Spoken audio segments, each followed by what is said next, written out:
On February 7th, 1984, 5 astronauts were on board the Challenger space shuttle about to make history. Their task was to perform the first ever untethered spacewalk in history. During every other spacewalk before this, the astronauts would be connected to the spacecraft using a safety line, but not this time. The astronaut Bruce McCandless enters the cargo bay wearing his jetpack, and as he steps out, he declares, "It may have been one small step for Neil, but it's a heck of a big leap for me." Robert Gibson, the flight's pilot, took out the Hasselblad camera on board, set the exposure, and captured this image, one of the most famous images ever taken in space. He was free to float away. But do you notice something strange? Where are all the stars? And it's not the camera's fault. The astronauts themselves reported that while they were up there in orbit, the sky appears to be a deep, textured, inky black color. To figure out why stars aren't seen in any of these images or videos taken in space, we need to understand how camera exposure works, and honestly, it's really intuitive. All cameras have something called a shutter speed. This is basically just how long the shutter of the camera stays open, allowing light to hit the sensor and be captured. Of course, the more light captured on the sensor, the brighter the image will appear.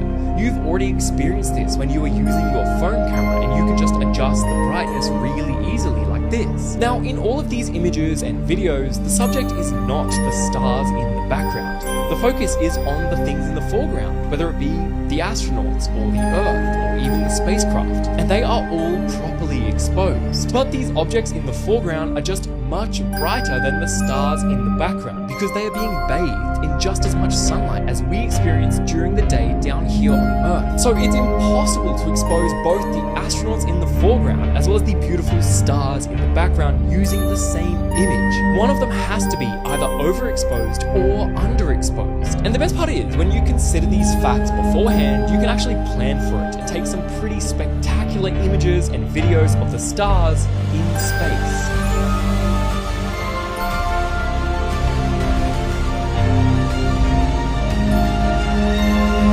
But there is still one question that has not been answered.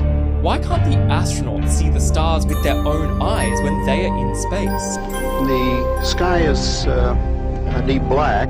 It's unfathomable blackness, with a texture you feel like you could stick your hand into. We were never able to see stars from the lunar surface or on the daylight side of the moon by eye without looking through the optics.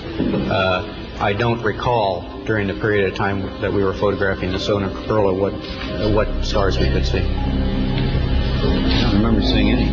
And the reason why this happens is because our eyes are really just like tiny little cameras. They adjust the exposure naturally by dilating the pupils. If you're in a bright place, like on a beach in the sun or on the surface of the moon, your pupils shrink down to physically block how much light is being let in. And then if you're in a dark place, like your bedroom at night or in the depths of space, your pupils will grow larger, allowing more light in. And that's why astronauts on the ISS, or those who visited the moon in the Apollo missions, reported that they couldn't see the stars in the sky with their naked eye, because their eyes were just adjusted for the bright reflective surface of the moon. Now, the only place that the Apollo astronauts were able to see the stars while they were on the moon was actually here in the shadow of the lunar lander.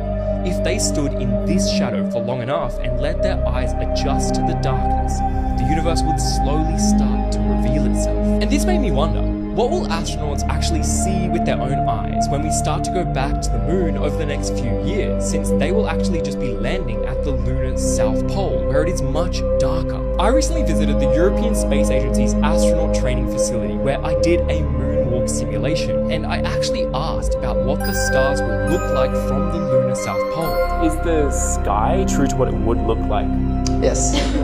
Yes, so you'd expect more stars, right? But actually, compared to the glariness of the surroundings with the sun, you don't really see the stars. So when the Artemis astronauts make their journey to the South Pole of the moon over the next few years, they will still be treated to that inky black sky. But if they spend enough time in the dark craters, they will undoubtedly be able to see the entirety of the universe, unobstructed by light pollution and an atmosphere.